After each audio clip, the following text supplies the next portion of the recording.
My friend swears this really happened. Not the ending, the beginning. The crows. Those parts are true. He travels through California a lot and occasionally stops at Casa de Fruta. The first time he noticed something was wrong, he pulled into the back parking lot near the restrooms and train tracks. Before he even got out of the truck, he felt watched. The place wasn't crowded. There weren't people staring, but something was. When he stepped out, he saw them. Dozens of crows. Every tree seemed filled with them. 30 or maybe 40 of them, silent and watching. He laughed it off and walked towards the fruit stand. Halfway there, several crows exploded from the trees and attacked him, pecking his head, striking his shoulders, and one even drew blood from the side of his face. He ran into the store, ducking for cover quickly. He looked around, laughed it off, bought the fruit and drink, and got back into his truck and drove away with a story no one would believe. Then it happened again, and again, and again. He stopped coming. Months later, he mentioned the attacks to an old rancher who lived nearby. The old man didn't laugh. Instead, he asked, "Do you have a twin?" My friend said no. The rancher nodded. "Because, son, I saw someone who looked exactly like you a long time ago." Then he described a man, same height, same face, same build. The only difference was his expression.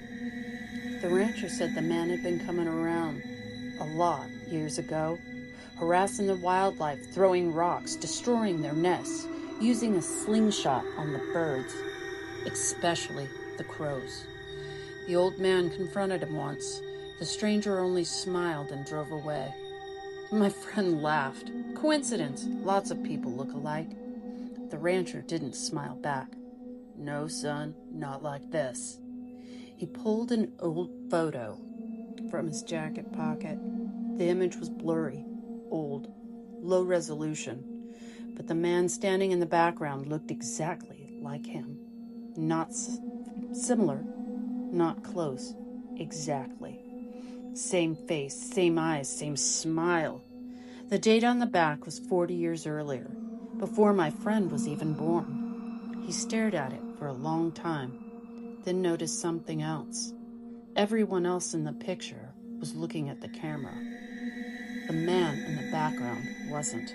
He was staring directly at the photographer, smiling.